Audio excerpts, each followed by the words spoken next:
Hello, everyone. I'm Michael from the Banter Waight boxing podcast. Pound for pound, the best boxing podcast around. So, just to give you a little information about this podcast, obviously, as I've said, it's a boxing one, and it includes me and my three other brothers who are all weight, hence the name Banter Waight Boxing. And yeah, let's kick it off with a little introduction. So, as I've said before, my name is Michael. I'm 21. I'm a university student, big fan of boxing. And I think we'll say our favourite fighters. And mine is Dillian White. I think he's just incredibly entertaining inside and outside the ring. I've loved his fights against Derek Chisora and Joseph Parker, etc. Great fights and just incredibly entertaining. Hopefully, he gets that title shot sometime soon. Anyway, over to you, Joe. Hello, I'm Joe. I'm 18. Big boxing fan as well. I'd say my favourite fighter, certainly in more recent years, has got to be high-tech Lomachenko. Just his unique style, that Ukrainian. He's a monster.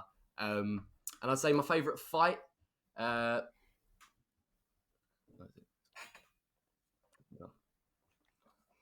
Favourite fight. He's got to be Chisora White. That was just an absolute slugfest heavyweight battle. Tables were thrown, all sorts kicked off. That was a brilliant fight. All right. Anyway, over to you, Jimmy. I think we might have lost Johan, but we'll continue the podcast anyway. Sorry about the technical difficulties. This is our first one going. So over to you, Jimmy, your favourite fighter and a little bit about yourself. I'm Jim, from London, 29 years old, weight's finest. If I could talk as well as I can box, then I'd be the heavyweight champion of the world. Favourite fighter, float like a butterfly, sting like a bee. It's got to be Muhammad Ali. Favourite fight, got to be Rumble in the Jungle. Yep. Well said. I'll give you the layout of how this podcast is going to run. So the first half is going to be a kind of a news round. We'll look at the top headlines in boxing at the moment. And then we'll go on to a group discussion. And this week's topic is going to be the greatest British boxer of all time. So the first headline I'm going to be looking at, and I was going to consult Johan about what he thought about this, but I'll do it on my own and maybe ask you too, is about Mike Tyson versus Evander Holyfield 3. So they're finally doing the trilogy that no one's asked for. But yeah, the two boxing legends are going to be taking it on getting it on in an exhibition match on July the 11th. So there's been a few photos circulating of both fighters, both looking shredded. Mike Tyson is got to be on some kind of juice to be looking like that at 53. But anyway, I'll give it over to you guys. What do you two make of this fight? Joe, do you want to kick it off? Yeah, I think you've hit the nail on the head there. It's the fight no one's asked for, but I'm not going to complain. It's more of a freak show than a boxing match. But yeah, I'm looking forward to seeing how it's going to go down. I mean, it might end quite badly for either of the men. I mean, they both boxed into their later years, first time round of their career. So I'm not sure if it's a great idea to get back in there. I don't know if money's a question for some of them. That's the only motivator I could see, really. I mean, they've got a bit of beef between them. Perhaps that needs to be settled. But no, I'm looking forward to it. It'll be a laugh, I'm sure. Yeah. Jim, what do you think about it? Who do you think wins this fight more? That's probably a better question. I know it's probably a difficult one to predict. And, both these fighters are legends. And if they're doing it for the money, I'd be happy to start a crowdfunding page for both of them to stop them fighting. I'm sure there'll be many boxing fans that would support that. But yeah, it's, will I tune in? Absolutely. They're two legends of the game. I'd be intrigued. I'd be fascinated. Of all the fights that I'd like to see made this year, that's definitely not one of them. It's a tough one to call, but my money would be on Evander. Yeah, if he's done it twice, why wouldn't he do it for the third time? But yeah, it's a bit of a weird one, a bit of a freak show, I think, as Joe said. But yeah, moving on. I think you've got to cover that. You've got to talk about that crazy fight. Joe, want to say one more thing? Maybe on the other hand of that, Tyson might have more fire in his stomach. He hasn't beat Holyfield, so yeah, it could be that. There we go. You never know. He has been talking about some kind of demon being released from him in recent interviews and stuff like that. So Yeah, it's a funny one. But moving on, we'll look at some more current boxing. Oh, Johan has rejoined us. He's rejoined us. I'm with you. Talking of old people coming back from the dead. Exactly, and I feel I have to represent for the whole people in saying that you can't call it a freak show or any of those things when you're talking about those two people. Should there be a trilogy? No, of course there shouldn't be. There's trilogies that we want. We don't want this one. The only thing that would make it entertaining is weapons. I'm happy for them to do that. But no, I mean, I'd love to see Shannon Briggs in the mix. Maybe if it was all three of them fighting, it would be worth watching. Yeah, I think we've got to throw John Fury in that mixer as well, Johan, if we get that. He should be there as well. In fact, all three of them against John Fury, that might make an entertaining spectacle. Yeah. Okay. And that's my comment on that. Yeah, moving on to the next headline. Eddie Hearn has come out and said that if Deontay Wilder loses to Tyson Fury, he is done, and that he will not be giving him a voluntary title shot against Anthony Joshua. So, over to you, Jim. Before we get into what kind of Eddie Hearn has really said, who have you got for the Wilder Fury trilogy fight? It's got to be Fury, isn't it? I think it'll be closer than the last fight, and I wouldn't put it past Wilder coming out victorious, but I think the smart money has got to be on Tyson Fury. I think Eddie Hearn, I don't read much into his headline. He's stating the obvious. If Wilder loses again, then of course, why would AJ fight him? I think that's just him attention grabbing, wanting to grab the headlines. Not much in that headline for me, really. Yeah, kind of a classic promoter one-liner there. But do you agree a little bit? Maybe it could be the end of the road for Wilder if he loses to Fury. Are there other fights people would like to see him in? He is such a spectacle with that knockout power. I'm sure other fights could be made for him and he could work his way back to the top. What do you think? Definitely. It's if he loses to Tyson Fury, there's absolutely no shame in that. And even at 34, he's still got fuel in the tank to go and reclaim another belt. He's a top heavyweight. He can knock people out. He's not much of a boxer, but it certainly wouldn't be the end of the road for Wilder if he did lose to Fury. Like I said, absolutely no shaming losing to a fighter of that talent. Yeah, I know I've already brought him up once in this podcast already, but I've got to say, I put it to the rest of you, Dillian Whyte versus Deontay Wilder, if he loses to Tyson Fury, what a fight I think that would be. Yeah, I think that's a brilliant fight. Two massive hitters, big talkers. I just love to see it. They've had a bit of beef on the social media platform previously. I think get them two in gloves on, that'd be brilliant to watch. Yeah, I think the build-up alone would be hilarious for that fight. But anyway, let's go on to our third and final headline. So Billy Joe Saunders versus Canelo set to take place behind closed doors. So this fight was originally scheduled to take place on the 2nd of May, but obviously due to the pandemic, it's been postponed, and it looks like now it's going to take place behind closed doors. So over to you, Joe. Who have you got for this fight? Who wins this fight for you? I think first and foremost, that's a brilliant fight. Perhaps a little bit later on in Billy Joe's career, as he would have liked to seen it happen, but I think that's a brilliant fight. If there is anyone that can beat Canelo, I would say it's got to be a slick, awkward southpaw. If you look at Canelo's fight against Lara at that southpaw, he gave him a few problems there. But on the flip side to that, I just think Billy Joe's too undisciplined. He gets himself in trouble in the news. He's out of shape often, and I think Canelo probably will get by him without too many problems, I'm afraid. But it's a good fight, though. Definitely like to see that. No, it's a great fight. And as you say, on his day, Billy Joe Saunders could probably beat most middleweights or super middleweights.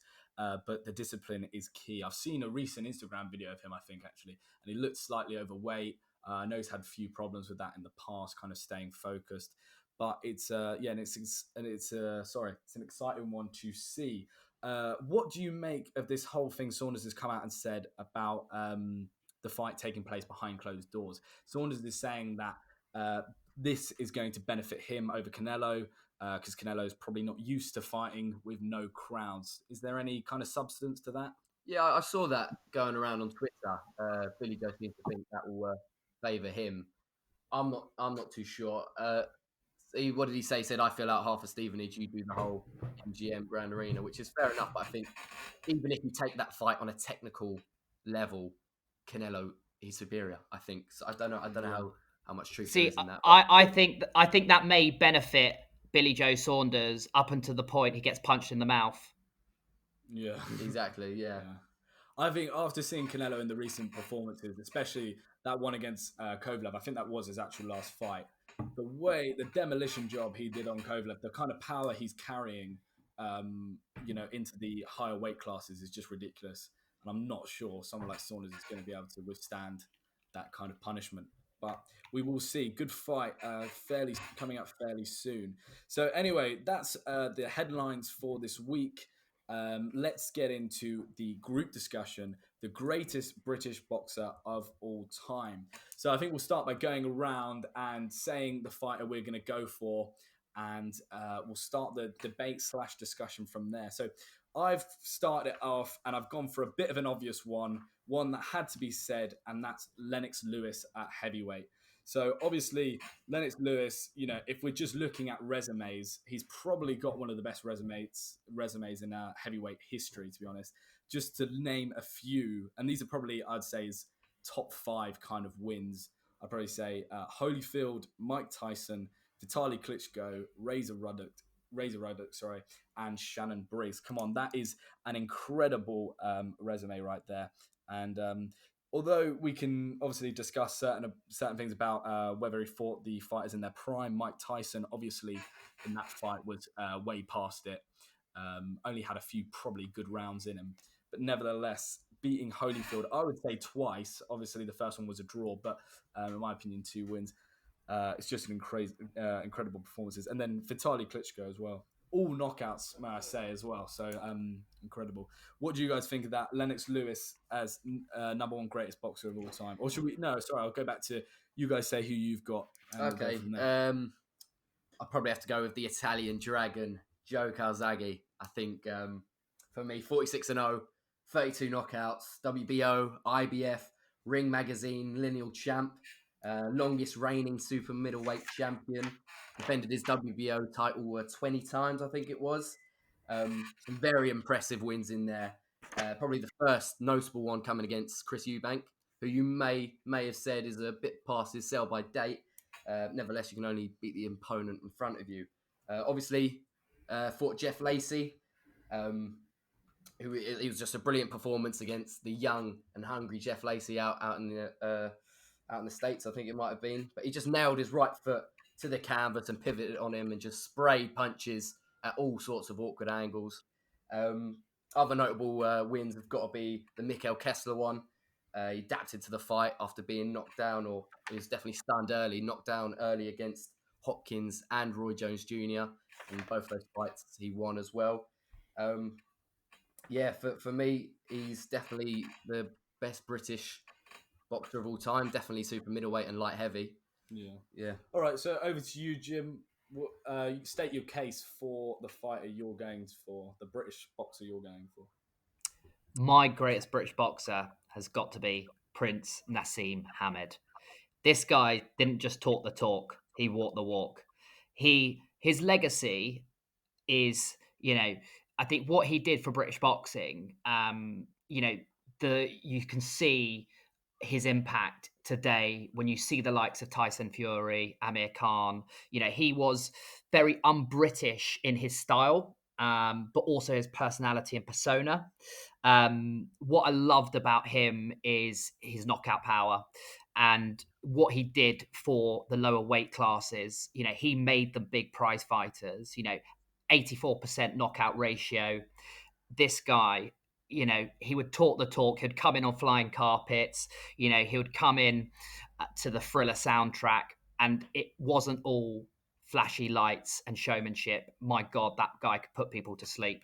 For me, the number 1 fight that stands out is his American debut, Madison Square Gardens against Kelly, knocked down 3 times, up again to put him to sleep. That for me is a true sign of greatness.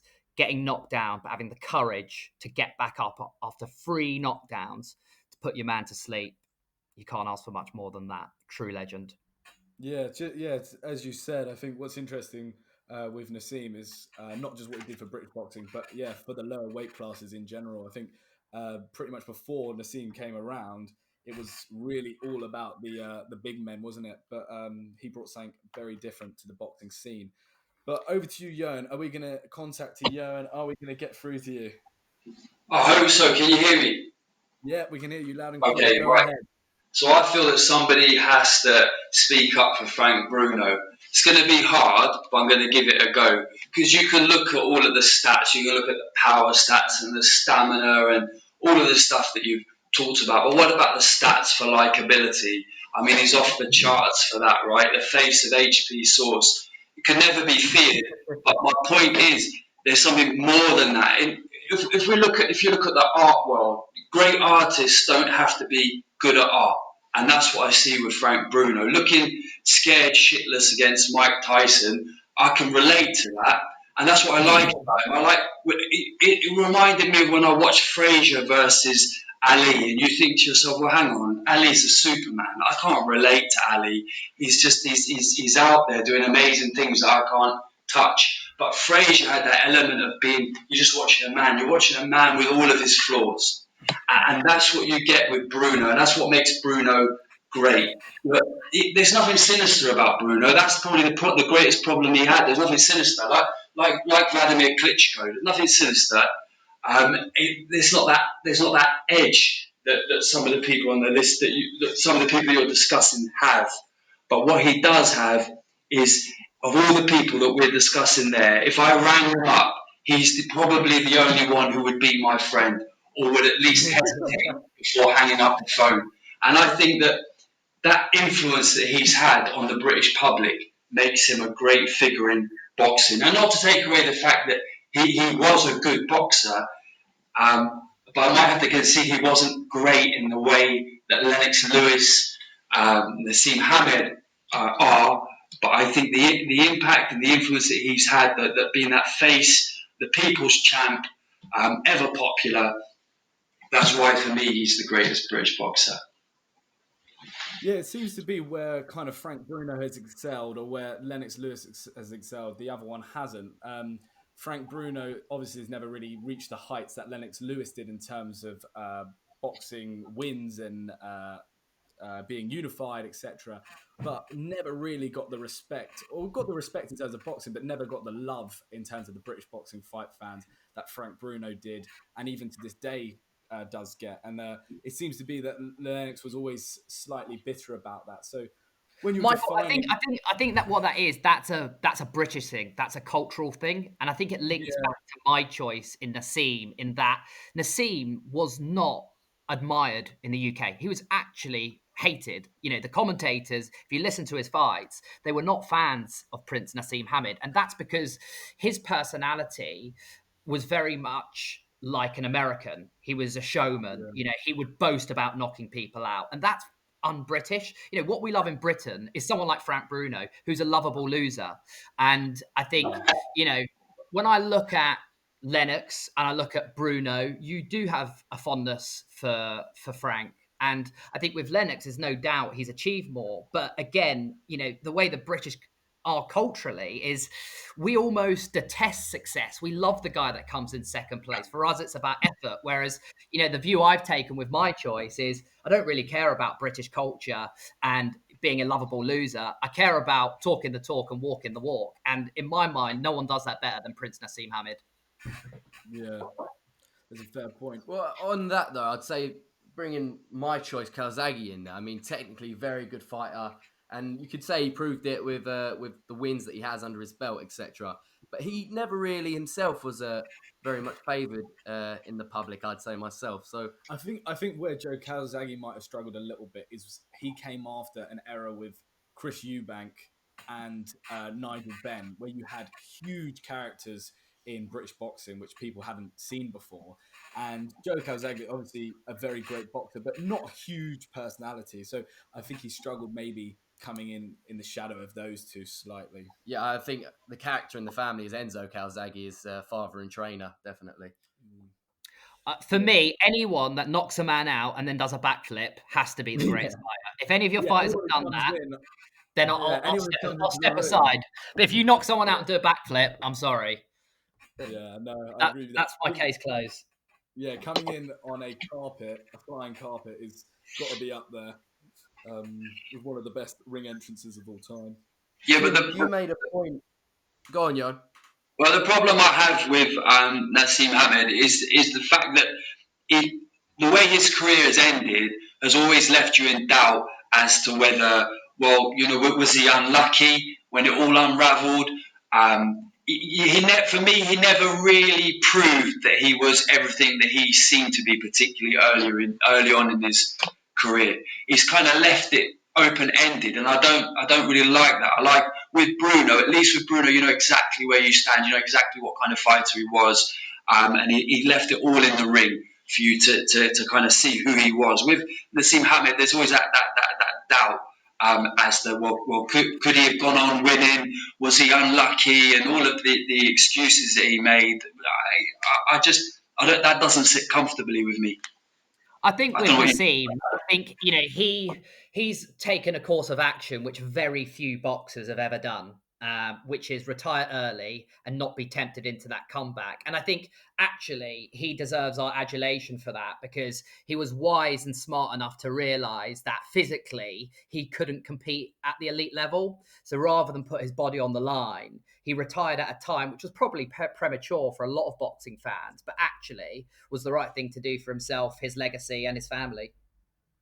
Yeah, I think for me, I agree a little bit with you, and I think it's difficult to put someone like Nassim as your number one, considering he came against he lost the fight against Barrera and then didn't look for a comeback. Or he did have that comeback fight, didn't he? But then retired there. But then you've got other fighters like, well, the one I'm promoting, Lennox Lewis here, and he's had every loss or any kind of uh, blunt he may have had on his resume. Holyfield, when he drew with him, Raheem Ruckman, those losses, he avenged all his losses. And for me, that is a true champion and a true great.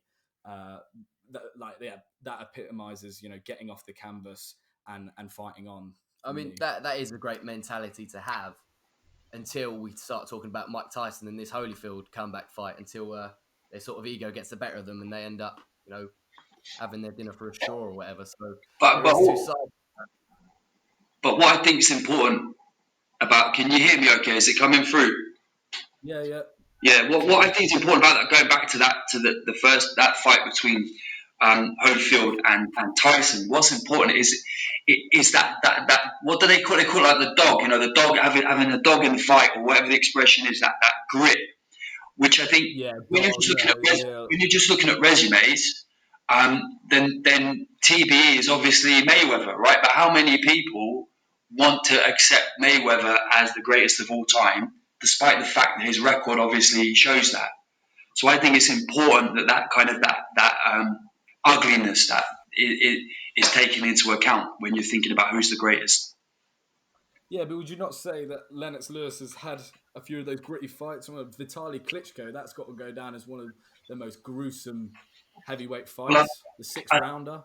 I think it was gruesome for Vitaly and the cut on his face, on his eye. Yeah, that was a gruesome element of it. Yeah, no, he's definitely in there with those types of fights, definitely.